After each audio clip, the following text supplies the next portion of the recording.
Oh, yes. And in 2022, when there was $7 corn and I was out baling hay, absolutely. I would, as I turn the tractor around and see the ethanol plant on the, as I'm driving by, I'm questioning, what am I doing out here? I could be grazing corn. I look at it from a diversity standpoint. Ethanol is a part of agriculture, but this other part of agriculture, the grazing, the livestock end of it, that should also be a part of it as well.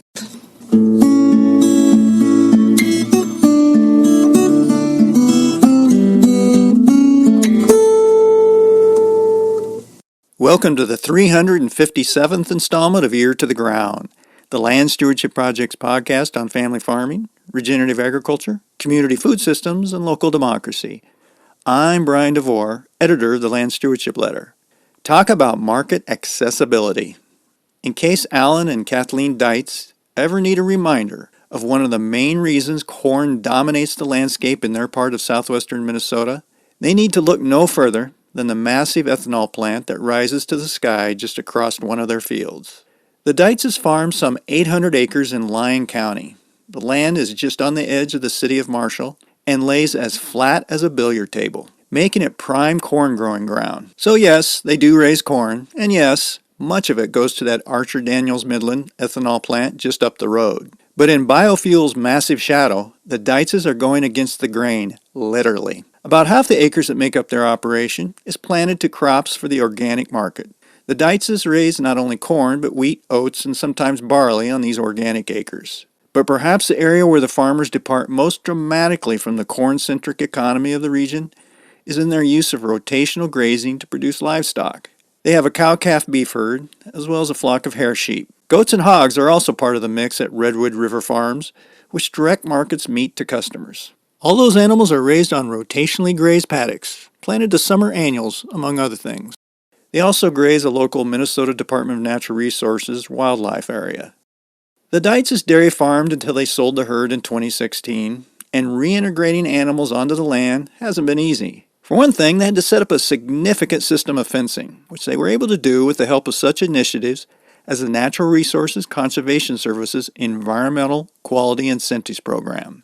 At first glance, not taking full advantage of a handy local market for a crop that grows well on this land may not seem to make sense. But the Deitzes have some good, nuts and bolts reasons for not going whole hog into growing corn for biofuels. Alan has a master's degree in economics and teaches ag business at Southwest Minnesota State University in Marshall. So he knows how to crunch the numbers and do financial projections. He sees livestock as a way to diversify the farm's income stream while providing a kind of insurance policy that fortifies them against crop failures, something that's become particularly critical in recent years as climate change churns out extreme weather on a regular basis. And diversity helps safeguard a farm's viability when corn prices plummet, as they did in 2024. In addition, rotational grazing bolsters the soil's long-term biological health, building up a bit of a bank account that can be cashed in when annual crops are planted. During a recent field day sponsored by the Sustainable Farming Association and the Department of Natural Resources, the Deitzes provided a tour of their fields and grazing paddocks and explained how they're using the livestock not only as a source of income, but as a way to transition acres into organic production. Afterwards, with the lights of the ADM ethanol plant twinkling in the dark on the other side of the Redwood River, I talked to Alan about the value of diversity, the benefits of reintegrating livestock onto the land, and why he and Kathleen are leaning more in the direction of perennials. He also talked about how it isn't always easy to experiment with regenerative farming methods as farmers from across the region haul corn right past his fields to the ethanol plant. The farmer started our conversation by describing the crop livestock rotation history of a 40-acre field we were sitting near. We just had a field day, and you did a really nice job of taking us to different parts of the farm, different fields, and doing a little history on what you're thinking of, because I think one of your main messages was you have to think about this on a multi-year level, and you can't just go from year to year. You're thinking more in the long term and trying to integrate soil health into that type of thing. So the first field that we looked at here. I think it's a 40-acre field. Take us a little bit through the history of that. I think that was a really good example of you kind of having to think in the long term and also really roll with the punches a little bit with weather and other things that kind of come in on that. Yeah, so that first field we went to was organic wheat this year. It was a 40-acre field. Where we're at right now, it ended up being actually my most profitable acres this year from what I'm seeing. I had roughly around a 53, 54 bushel average on the organic wheat. Had it tested out, and it did make a milling quality, so that was a nice little bonus on top of that. So it ended up turning out really well, which was nice after the kind of the history, which I'll get into now. But that field was one of the first fields that I converted over to organic. We did that by planting it in perennials. That was a decision I made. That was how I was going to do it. A lot of farmers, when they end up switching over to organic, they'll end up planting alfalfa stands. That's a pretty common way to transition over. I knew I wanted to be able to graze this and have some diversity in the mix, and so I worked with, I believe it was Millborn Seeds, Justin Fritchie over at Millborn Seeds, and he helped me develop a mix that worked really well. It was with Timothy, meadow brome, some fescue. There was a couple other in the mix for the grasses, and then it had in some clovers and alfalfa. And that ended up being a really good grazing mix and a hay mix. So we ended up grazing and haying that for we had a nurse crop on 2018, but 2019 we ended up haying and grazing that, 2020 all the way up until 2023. 2023, knowing that after being in organic for that long, or being in hay ground for that long and past its organic certification, I looked at it from a cash flow standpoint that maybe it was time to pull this out of perennials and cash in on the bank account or the savings account that I have accumulated with the perennials there by building the soil out, I should say. And so it seemed like the time to do that. So what we ended up doing that year is actually calving out on that piece. So we actually grazed off the first crop and had our calved out there. Worked out great. The cow calves did well. It was just, since it was so close to the farm, just made a lot of sense. It worked out really well. And we ended up finishing up calving, or close to finishing up, but we moved the cattle off so then I could do a spring plowing. Spring plowing is sometimes tricky from what I've heard, but the conditions were right at the time. It was fairly dry and everything kind of looked good, so I went ahead and made my first pass through the field and somewhat regretted it because I didn't want to see those perennials be plowed up, but then I also knew why I was doing what I was doing, so I continued on, and it was really nice. There was really great aggregates in the soil. I was really excited to see how this was going to turn out for a corn crop. I ended up going over with the field cultivator one time just to kind of level out the field, and then went in with a planter and planted.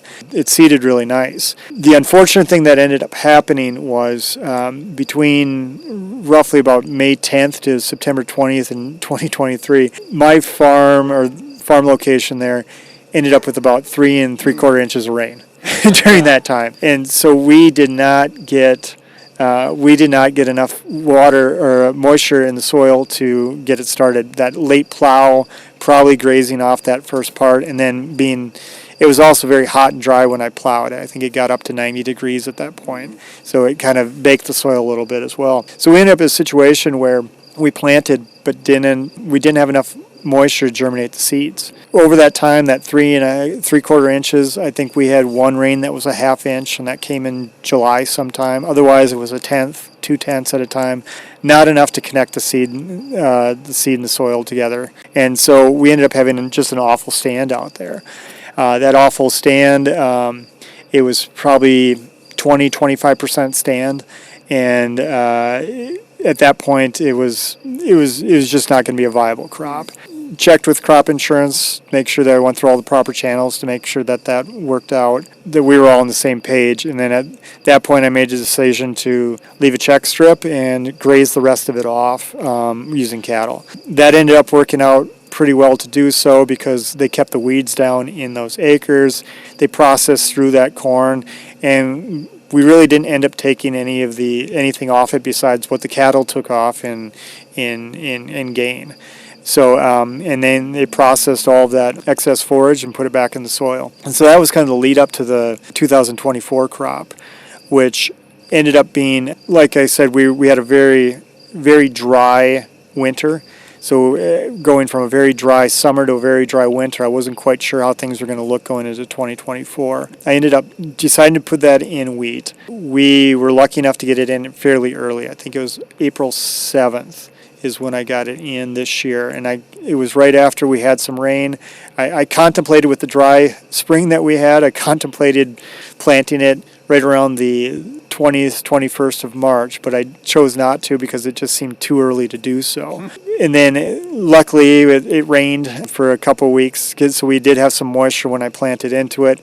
Kind of prevented me from making a bad decision of planting too early, I guess. But then I was able to get it in on April 7th, which was really nice. It was I got it in and we got a nice little rain on it afterwards, so it took off from there. The field ended up taken off fairly well through the season.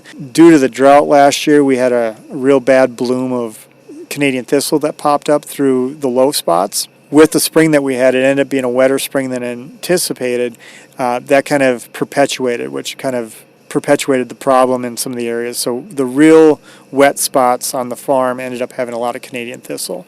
So as we were going through the season, I wasn't quite sure how it was going to end up. We went out there and tried to do some walking to try to top some of those thistle heads off. That was the only really issue we had from a weed pressure standpoint. Yeah, and then other than that, we ended up, some of it just kind of got away from us because of the moisture, and so we kind of let it go at that point. And ended up harvesting it this year, and it turned out to be a fairly good crop for organic wheat. So we were happy with that. I think this is a really good example of, you were talking about how when the corn crop didn't work out, because you had livestock, it's almost like an insurance policy. You were able to bring them in and get economic value out of that corn crop while bringing in their manure and adding fertility to it. I mean, I think that's if you didn't have that livestock, if you hadn't put in fencing systems and that kind of thing so you could graze it, you wouldn't have had that option. It would have been a failure, and you wouldn't have gotten that economic value. Plus, you wouldn't have maybe been building that soil health up for the future a little bit.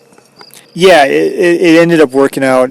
It worked out pretty good. Working with my crop insurance agent, making sure that I was going through those proper channels to do so. We were able to graze it, and so at that point, what was going to be kind of a weedy mess and sporadic corn crop, we were able to turn that into some value by running the cattle and maintaining it.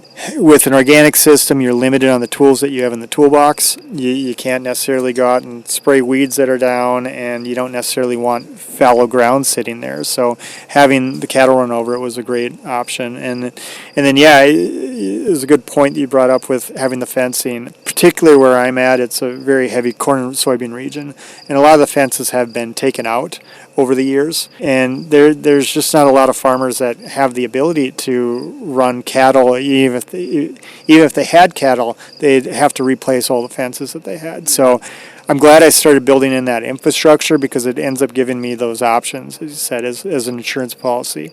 And with those fields, it kind of makes them more dynamic at that point too. I'm not stuck in a rut where I have to go corn or soybeans in my rotation or just row crops. I can mix in cattle on a hay crop. I can do an annual cover crop, an annual pasture, I should say.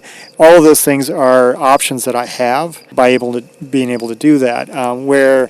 And it's especially important with the climate that we're in, because it'd be nice to get a normal year, but really over the last, I go back to 2018 when I started the organic transition. There really hasn't been a normal year from a historical context. On our home farm here in 2018, we had the river crested twice, which flooded over into our farm, once in July, once in September. 2019 was the year where the majority of Lyon County was in prevent plant. I think I'm going to inverse these numbers here, but I can't remember if it was 60% of the crop was not planted or only 60% of it was planted, but of the corn crop. So most of it was in prevent plant that year because it ended up getting because of the moisture we had. 2020 started out really wet, but then dried out and turned out to actually be what we would consider more of a normal year, I guess, because it was more of a normal cropping year that way. But then we had 2021, 22, and 23 where we saw drought. You might not have necessarily saw it to the same effect on the corn and soybean for corn and soybean farmers, but if you were had hay or pasture or any of the other crops, you saw the effects of that. That drought that hit. So, and then this year we had what was looking like a drought coming into the season, and then turned out to be a fairly wet May and June. So, and July for that matter as well. So it's just with kind of the erratic weather system that we've had, it gives you some resilience and some options when things don't go the way that you're anticipating. Talking about the fencing and how you were explaining earlier, so we can see literally from your farm the ADM ethanol plant here, and that really had a big, I don't know when you said that went in, and It was built in the mid '80s, and what that did in this area really had a really big economic impact on corn farming. It used to be historically there, Lyon County here had a fairly low corn price because there wasn't a lot of options to move it out of here from an export standpoint. So it was definitely a value added at that point. But yeah, so having that there kind of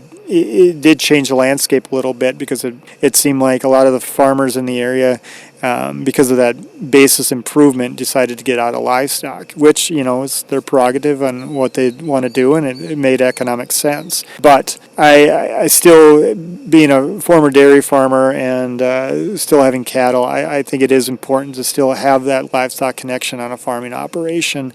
Historically, that's always been the case. Domesticated animals have been included in farming since farming has started, and there's a good relationship that happens between having the livestock and the ground and the soil. When you take those out of it, there's something missing at that point. well, the other thing that really struck me is we went a mile north of the farm here to another farm that you're farming. I think you said it's 175 acres or 170 acres. You've been establishing looks like some summer annuals and some stuff there that you're grazing there.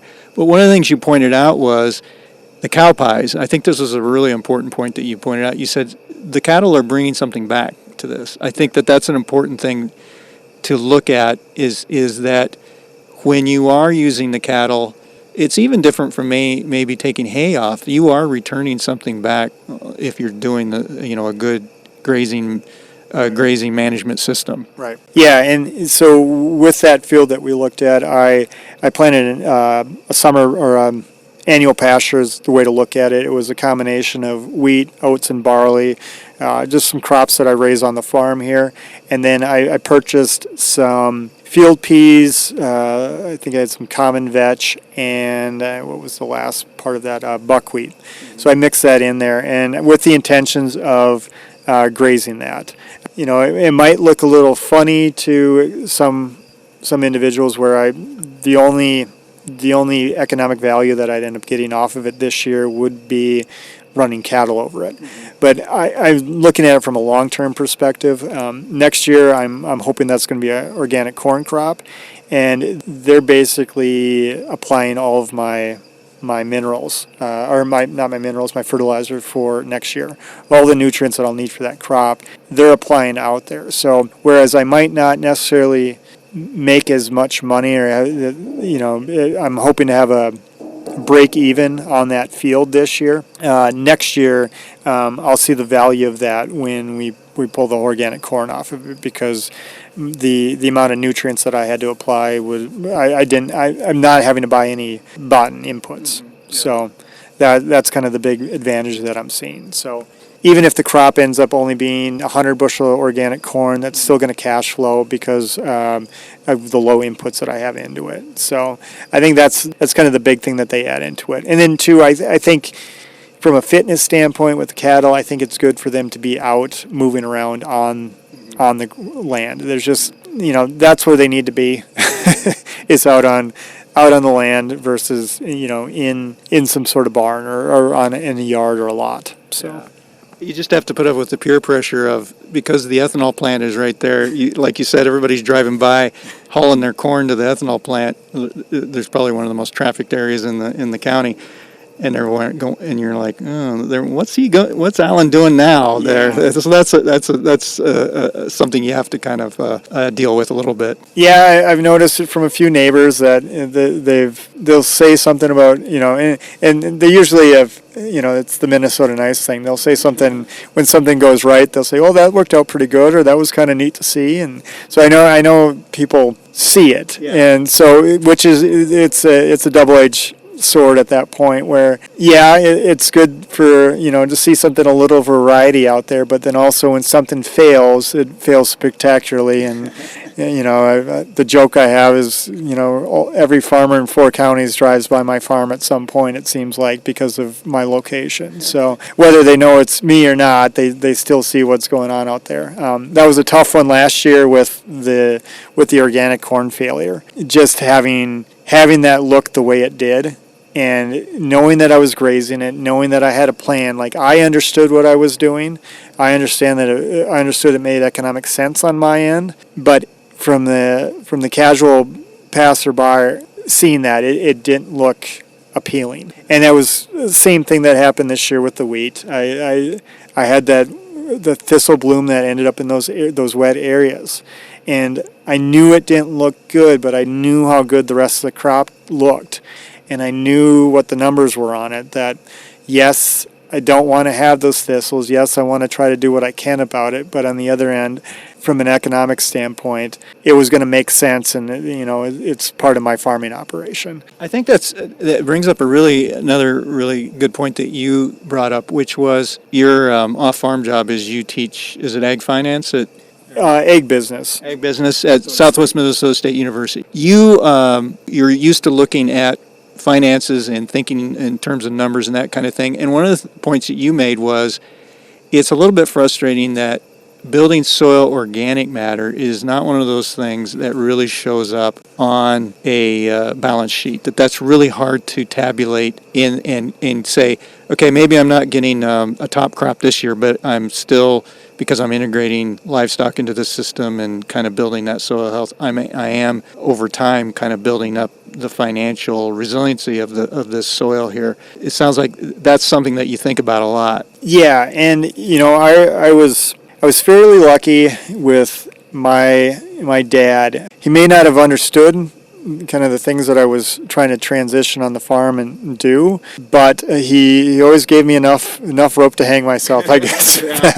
So he might not have understood it, but he let me go through it, and sometimes it worked out, sometimes it didn't. At his funeral a couple of years ago, it was kind of a nice thing that one of the seed salesmen mentioned to me at the funeral, is that my dad, when the last time he had talked with him about buying seed, couldn't stop talking about how profitable one of my fields ended up being a few years ago, where I had organic barley on the field. Ended up yielding 90 bushel barley, and we ended up running cattle over the top of it. We ended up planting just at the right time. It had a really nice cover crop on it, and we ended up grazing cattle on it for about a month afterward for feed. And my inputs were virtually nothing because I kept my own seed back, and there was no fertilizer besides running the cattle on top of it. And he never said it to me, but he must have said it to other people. He couldn't believe, that was probably the most profitable land or profitable field that we had on all of our farms. And, couldn't believe it, how well it worked with how little inputs. Now, it wasn't always that way, not every field, but it was, it was nice to have those things happen. Getting back to what you were saying, it was unfortunate. The unfortunate thing I think I see now is that there's not enough of that older generation that's willing to let that younger generation take those chances and do those things. And even though we had, farm income in 2022 was great, and 23 was really good as well. We're going to have a downturn in overall income in 24 with the prices the way that they've shifted. And that shift is going to put us back into a situation, and unless something happens, it's going to put us into a situation where margins are going to get thin again, and for operators. And we saw that after the 2012, 11-12 run up in commodity prices. We had a step down through 13, and 14 through really 2020 were really tough on farmers, very thin margins.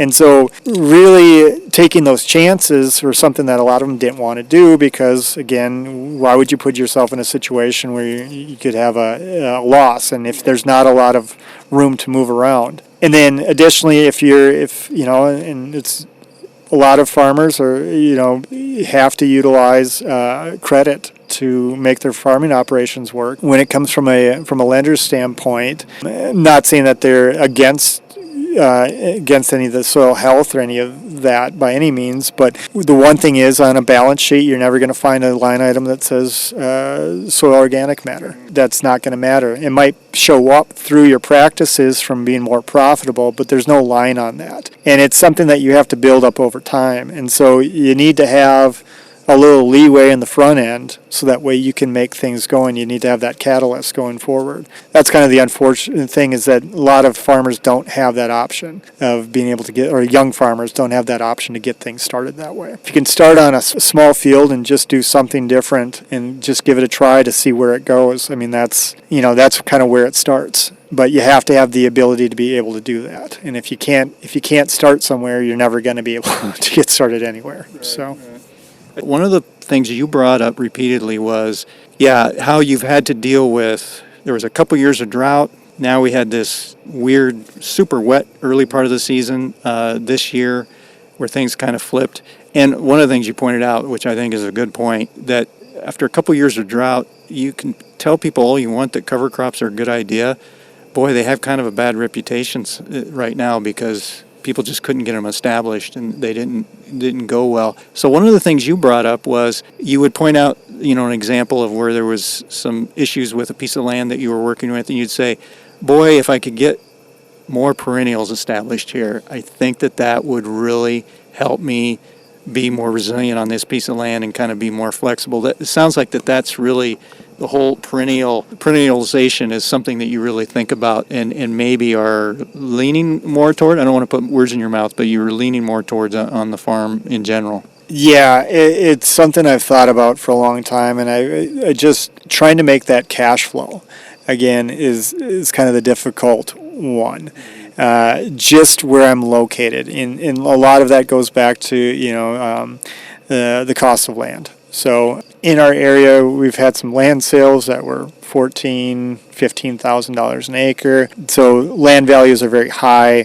Cash rent has been really high. I assume with commodity prices where they're at right now, they're going to come down. I am lucky. I'm farming some family land, so that makes it easier. But I still have to come up with cash rent. And when you make that conversion over to perennials, there's an investment. There's the investment of that first year of whether you put a nurse crop on it or if you're trying to take some hay off of it, is not going to cash flow in that first year. So I've got one field this year that I've started in a perennial grass mix. It does have some legumes, some alfalfa in there, but this year, from an economic standpoint, I'm not going to be pulling off a lot from it. It's going to be a sink on the cash flow. Lucky the other fields are hopefully going to be covering that, like the organic wheat will help out to offset some of that, and that's kind of how I approach this. But going really back into those perennials, I look at some of the problems that I had, and a lot of them could have been solved from that, especially with adding more grasses to the mix. I have some alfalfa fields as well that were not supposed to be strictly alfalfa fields. Planting them in those droughts created a situation where the alfalfa took and the grasses didn't. And so the alfalfa with its deep roots was able to tap onto some moisture, and the grasses ended up withering and dying. And so these stands of alfalfa that I have were supposed to be a very diverse mix with grasses. That didn't come to be. That's prevented me from being able to graze them effectively because of it's either having to be late season or very mature alfalfa, otherwise I'm going to have issues with bloat. And yes, I know there's ways to mitigate that, but at the end of the day, it doesn't necessarily mitigate all of the issues you have with that. So, but with the grasses, what that does is it gives me the option from the hay standpoint and then also running the livestock. And my first love, and I'd like to be the main, primary enterprise on the farm is going to be the livestock end. With the sheep that we brought in, with the cattle, if I could run everything with cattle and sheep and or whatever other livestock and really take down the grain end of it, I'd much prefer that. But I have to be able to make that cash flow from a year-to-year basis. And so that's where those perennials, trying to figure out where those perennials come in. But if it rains too much, it's not a big deal with perennials because they're just going to suck up all the moisture. If you can't get out there to cut hay, not a big deal. You can go out and graze it. If it gets too dry, yes, that's unfortunate, but it's going to be dry anywhere. And then there's risk mitigation tools that are available if it gets too dry on grazing land, so you can utilize those too. It just gives you so many more options. And then also with the cover crops, I really do like adding in all of these cover crops. I like adding in these different plants, but if you're not going to get enough moisture to get growth out of them, and you're running those tractors and the equipment over the fields over and over again, there's a cost to that.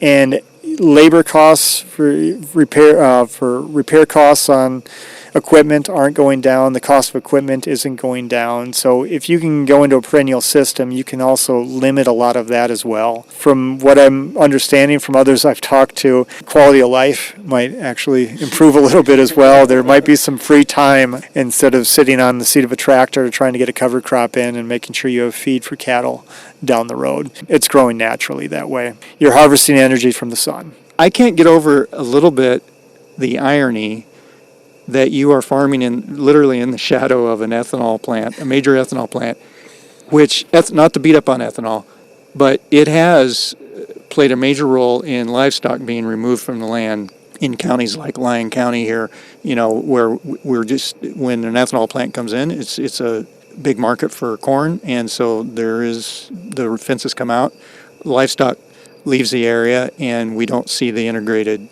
livestock crop farms anymore. You are kind of there's farmers all over who are going against the grain and trying to do things differently. You're doing it in the shadow of an ethanol plant, which is a big player in the trend the other way, where everything goes into row crops. I mean, do you ever think about the irony of that a little bit, of how you're really going against the grain? Oh, yes. And in 2022, when there was $7 corn and I was out baling hay, absolutely. I would, as I turn the tractor around and see the ethanol plant as I'm driving by, I'm questioning, what am I doing out here? I could be grazing corn. And I do raise corn as well. So, and most of my corn goes to the ethanol plant there, that because I try to base my livestock as more of a grass-based system. I'm not feeding any corn to my livestock, so the corn that I do raise does go to the ethanol plant. I look at it from a diversity standpoint, that it's good to have those options out there for individuals, but I think the key there is the diversity. Yes, ethanol is a part of agriculture, but this other part of agriculture, the grazing, the livestock end of it, that should also be a part of it as well. We need to, just have a balance between the two. So, but yes, that $7 corn made me just kind of grind my teeth together. What was I thinking? But now I think the local price right now is at $3.95, which again, I teach a commodities class at SMSU, and in commodities class we were looking over basis. The ethanol plant has risen the basis here. We have a stronger basis than a lot of the local communities. If you get 20, 30 miles away from here, the corn price could be 30 or 40 cents lower based on that. So it does have an economic bearing on the area, which in a positive way for grain farmers. But again, you just need to be able to strike a balance on it. I can stomach baling hay a little bit better when I see the $3.95 as the price versus north of $7. So.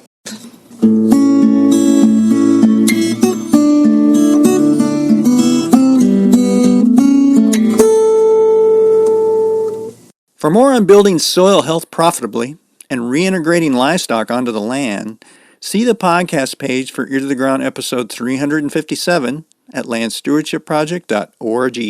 If you have comments or suggestions about this podcast, contact Brian DeVore at bdevore@landstewardshipproject.org, or you can call 612-816-9342. It helps us greatly if you can give Ear to the Ground a rating on whatever podcast platform you utilize. And word of mouth is the best way to spread the news about our podcast. If you like what you hear, tell at least one person about LSP's Ear to the Ground. Thanks to Laura Borgendale, Western Minnesota musician, for Ear to the Ground's theme music. And a special thank you to all of Land Stewardship Project's members who make initiatives such as this podcast possible. If you're not a member, visit landstewardshipproject.org to learn how you can support LSP. Thanks for listening.